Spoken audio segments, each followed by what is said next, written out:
सचिन कुठे गेला? सचिन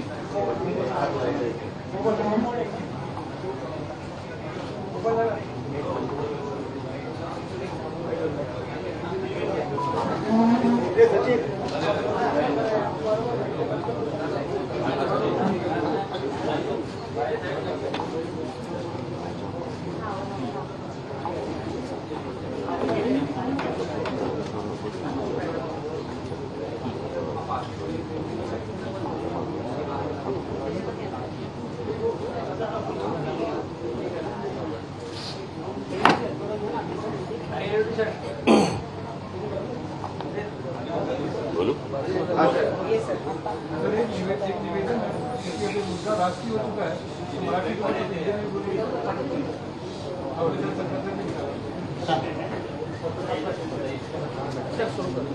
हिंदी में कोशिश करूंगा।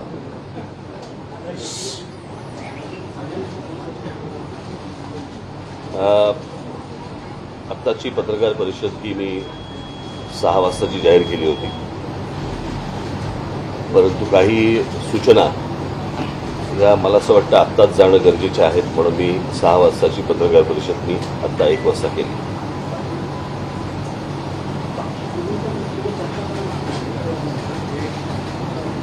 आज सकाळपासून मला महाराष्ट्रातल्या विविध भागांमधनं मला फोन येत आहेत, आमच्या नेत्यांना सगळ्यांना फोन येत आहेत। महाराष्ट्राच्या बाहेरूनही अनेक ठिकाणून फोन येत आहेत किंवा माहिती मिळते त्यांची।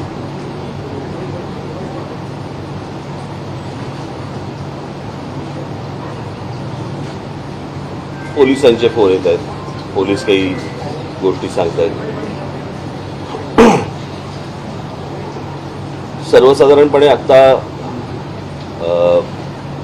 अनेक ठिकाणी आमच्या पदाधिकाऱ्यांना, माझ्या महाराष्ट्र सैनिकांना पोलीस नोटिसेस पाठवत आहेत, डिटेन करतायत, पकडतायत।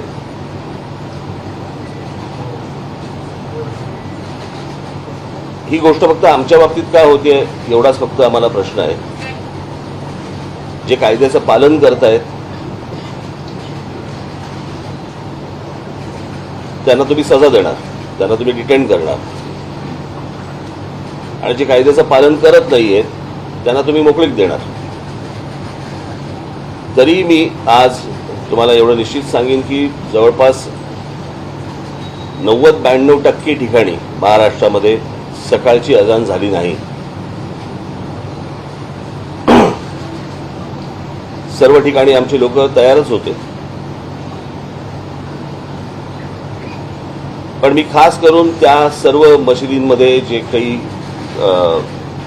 काय चालवणारे जे कोणी मौलवी वगैरे जे कोणी असतील त्यांचे मी खास आभार मानेन की आमचा जो विषय आहे तो विषय त्यांना नीट समजला। तर मला आता मुंबईचा जो रिपोर्ट आलाय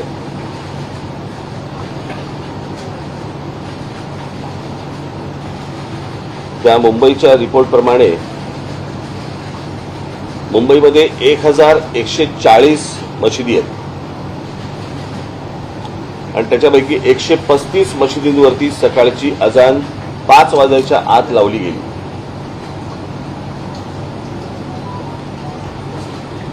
काल मला ते विश्वास नांगरे पाटील यांचा मला काल फोन आला होता आणि त्यांनी सांगितलं की आम्ही सर्व मशिदींशी बोललेलो आहोत, त्यांच्या मौलवींशी बोललेलो आहोत, ते कोणी सकाळची अजान लावणार नाही। मग या ज्या 135 मशिदींवरती जी अजान सकाळी 5च्या आत झाली यांच्यावरती आत्ता राज्य सरकार कोणती कारवाई करणार आहे की फक्त आमच्याच मुलांना उचलणार आहे?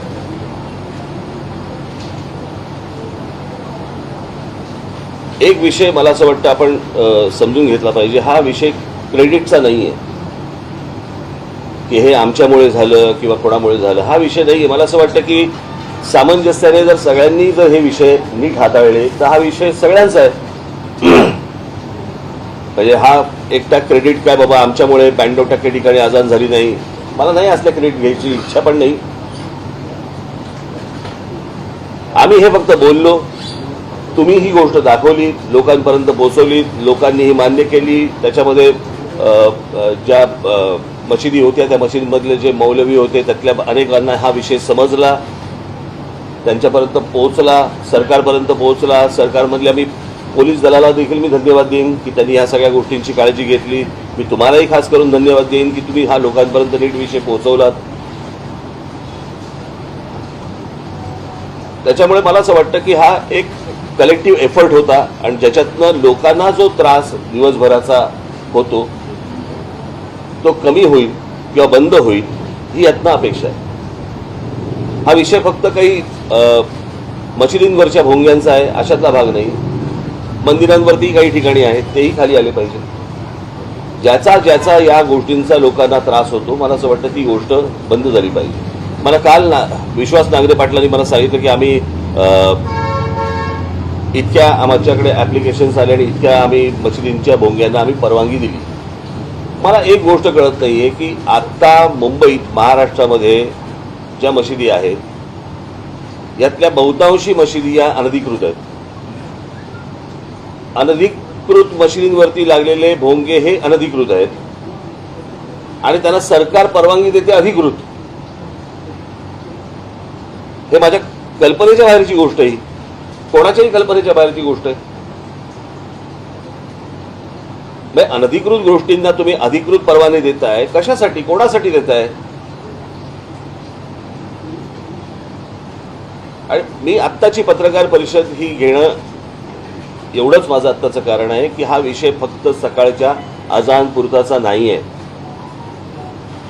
दिवसभर जी काही 4 ते 5 वेळा जी काही बांग दिली जाते, जी काही त्यांची प्रार्थना ते म्हणतात, जे लाऊडस्पीकरवरनं म्हणतात, ती जर परत जर त्यांनी दिली तर आमची लोक हनुमान चालीसा त्या त्या वेळेला वाजवणार म्हणजे वाजवणार.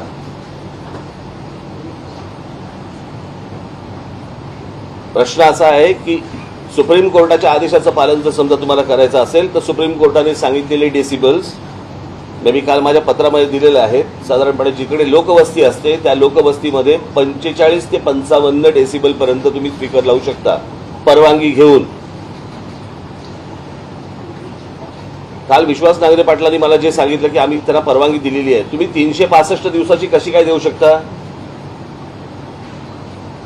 आम्हाला परवानगी देताना दिवसाची परवानगी तुम्ही देणार, सणासुदीला देताना तुम्ही 10 दिवसाची 12 दिवसाची अशी परवानगी देणार आणि यांना 365 दिवसाची देणार. कशासाठी?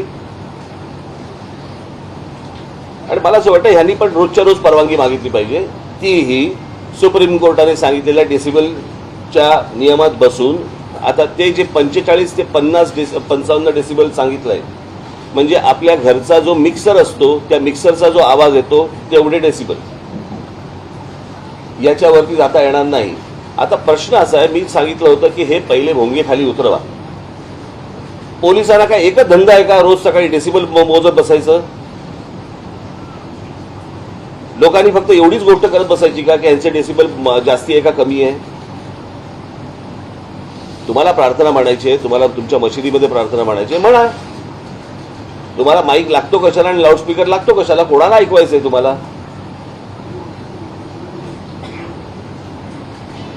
त्याच्यामुळे आमची जी मागणी आहे की ह्याच्यावरचे अनधिकृत हे भोंगे हे खाली उतरले गेले पाहिजेत, उतरवले गेले पाहिजेत. आणि जोपर्यंत हे उतरवले जाणार नाहीत तोपर्यंत आमचं आंदोलन चालू राहणार. हा विषय आंदोलनाचा 1 दिवसाचा विषय नाही आहे, हा कायमचा विषय आहे. जोपर्यंत ह्याचा निर्णय लागत नाही तोपर्यंत हे असंच चालू राहणार. आम्ही जे सांगतोय जे सरकार सांगतोय आम्ही सुप्रीम कोर्टाच्या आदेशाचं पालन करतोय. मग जर करायचं असेल तर पूर्ण करा. यांना जर वाटत असेल की आमचं आज झालंय सगळीकडे 92 ठिकाणी काही काय अजान झाली नाही म्हणून आम्ही काहीतरी खुश होऊ वगैरे, अजिबात होणार नाही. हे दिवसभरामधल्या ज्या काही वांगा दिल्या जातात त्या देखील त्याच डेसिबलमध्ये लागल्या पहिल्या पाहिजेत. त्याच्यापेक्षा जर जास्ती लागल्या गेल्या हनुमान चालीसा चालू राहणार.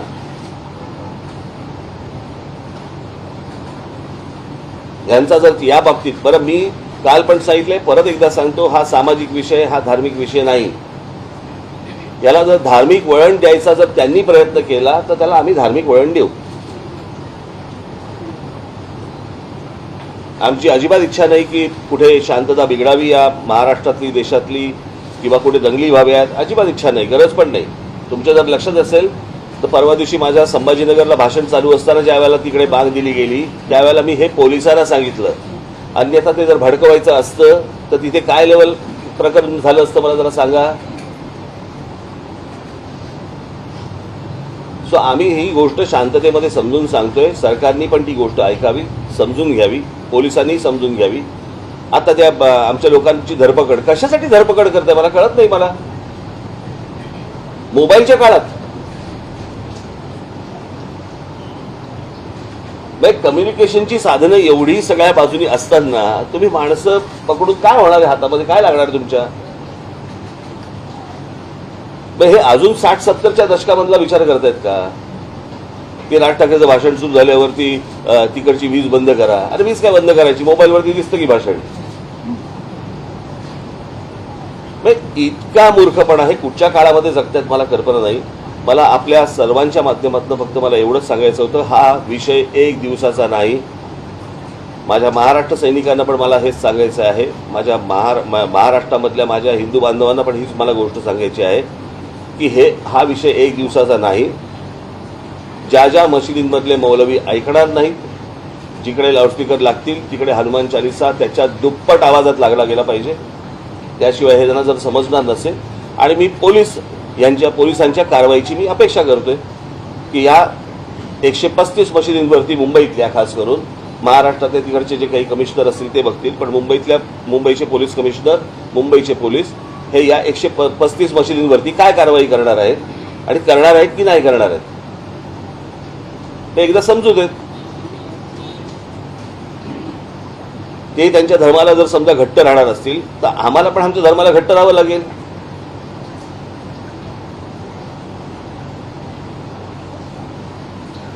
याचा पोलिसांनी विचार करावा, सरकारने विचार करावा. आणि मला असं वाटतं की त्या महाराष्ट्रात शांतता नांदावी, लाऊडस्पीकर बंद व्हावे. जेव्हा तुम्हाला सणासुदीला लागतायत, काही सभाजना लागतायत, कुठच्या कारणाला लागतायत, आपण समजू शकतो लाऊडस्पीकर. पण 365 दिवस सकाळी उठल्यापासून दिवसभरामध्ये 4-4, 5-5 वेळा तुम्ही जर ऐकवणार असाल तर आम्हाला नाही ऐकायचंय ते. याचा महिलांना, विद्यार्थ्यांना, कोणी आजारी ग्रस्त असतील त्यांना त्या गोष्टींचा त्रास होतो. एवढं पण समजत नाही ह्यांचा धर्म मोठा माणुसकीपेक्षा. परंतु मी परत सांगेन आपल्याला की ज्या मशिदीवरचे सकाळी आज अजान झाली नाही त्यांनी देखील याच्या पुढे ज्या वेळेला त्यांना काय प्रार्थना म्हणायची आहे, एक तर पोलिसांनी हे भोंगे खाली आणले पाहिजे. तुम्हाला जी काय प्रार्थना करायची मशिदीमध्ये करा आणि हे आवाज बंद झाले पाहिजेत महाराष्ट्रामधले. एवढीच फक्त मी अपेक्षा करतोय. परत एकदा सांगतो, हा विषय एक दिवसाचा नाही. तुम्ही 4 तारीख म्हणून 4 तारीख पकडू नका. हा कायमस्वरूपी राहणार जोपर्यंत विषय निकाली लागत नाही तोपर्यंत. सर, एक प्रकारे तुम्ही हे आंदोलन जे आहे ते तीव्र करताय. म्हणजे एक प्रकारे जोपर्यंत हा मुद्दा सुटत नाही तोपर्यंत तुम्ही हे आंदोलन तीव्र करताय. यामुळे समाज स्वास्थ्य किंवा कायदा सुव्यवस्थेची परिस्थिती याचा विचार त्यांनी करायचा आहे, मी नाही करायचा आहे ना. मी तर सोपं सांगतोय की ही गोष्ट बंद करा म्हणून. तुम्ही मला काय प्रश्न विचारताय? असा एक आरोप केला जातो. प्रश्न आरोप करण्यापेक्षा त्यांना सांगा ना की ही गोष्ट बंद करा. कोणी प्रार्थना तुमची काय धर्माची असेल ती म्हणू नका हे मी सांगतोय का? मी हे बोलतोय का? नाही. ते म्हणा, तुमच्या मशिदीत म्हणा, तुमच्या घरात म्हणा. खरं तर धर्म हा तुमच्या घरामध्ये असला पाहिजे. देवळामध्ये जातो आपण, नमस्कार करतो, परत येतो. आपण या तिकडे प्रत्येक जण जो जातो तो काय आरती करत बसत नाही. मला असं वाटतं मी तुम्हाला एक बाहेर निरोप दिला होता ना. मी तुम्हाला मगाशी निरोप दिला होता की मला जे बोलायचंय मी आपल्यासमोर येऊन मांडीन. हा काही प्रश्नोत्तराचा तास नव्हे.